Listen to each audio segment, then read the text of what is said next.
Hello and welcome to this quick course that we have called Clean Your House. We call it that because just like when we invite someone over to our home, we make sure that things are in order.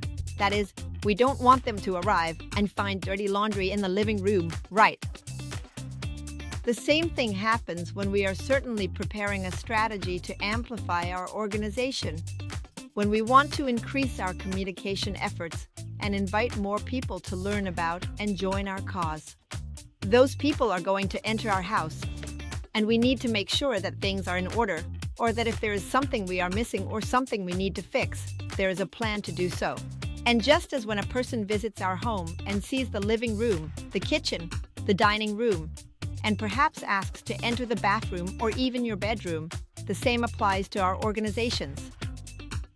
We need to ensure that all aspects are in order: the legal, the strategy, the team, the programs, the administration, etc.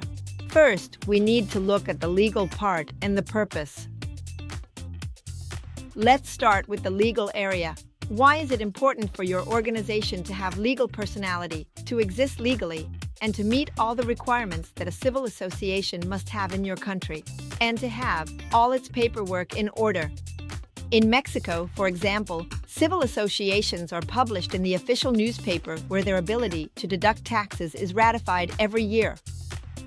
They must have a unique key, which is a unique identifier. They must meet a series of requirements every year to maintain their status as a donor.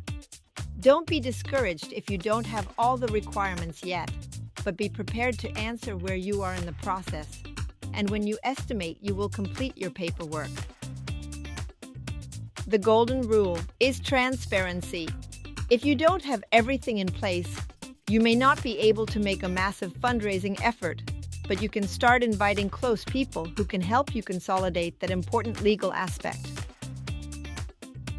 It is also essential that your organization has a very clear and well-defined goal.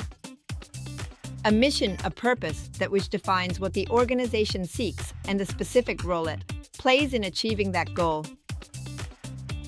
Clearly defining that objective or purpose may seem logical, but you would be surprised to know that many organizations do not have it. Perhaps they know they want to work with, let's say, children in street situations, but they haven't clearly defined their purpose.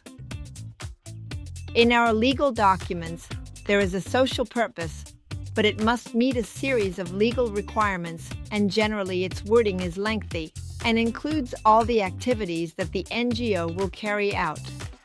The purpose, while it is part of that legal object, is important to draft it differently because the purpose is the reason for the existence of our organization. A reason that should undoubtedly inspire anyone who hears it. It should initially inspire those who work in the organization. That will be the reason they get up every day and go to work. It must inspire donors. That will be the reason why someone decides to donate to your organization. And while we can have a short version, a perfect example is taking men to the moon, which was undoubtedly an inspiring goal at the time. And it was presented by then U.S. President John F. Kennedy to the United States Congress. We also need to have a version that is specific, measurable, achievable, realistic, and time-bound. This is known as SMART, based on its English acronym. In the case of sending a man to the moon, John F. Kennedy's complete message included that he would do it before the end of that decade, and he would do it before the Russians did. Now, think about your purpose. That big, ambitious, yet realistic dream that you want to achieve. Consider whether you can achieve it alone, or if you will have a role in that great dream. For example, while one may dream of a world where children with disabilities have a fulfilling life, our role within that grand dream may be focused on the children in my country or those in my neighborhood, and where I will provide therapies and promote a culture of inclusion. Consider whether your organization has a clear purpose and reflect on whether it is specific, measurable, achievable, realistic, and time-bound. And think about whether your colleagues within the organization know this. If you are going to invite them to learn about your cause, please ensure that this purpose is clear to everyone.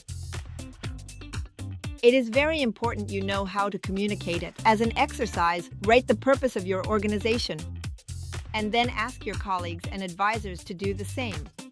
Identify if everyone clearly understands the purpose, and if they all have the same idea also, determine if they are able to communicate it assertively.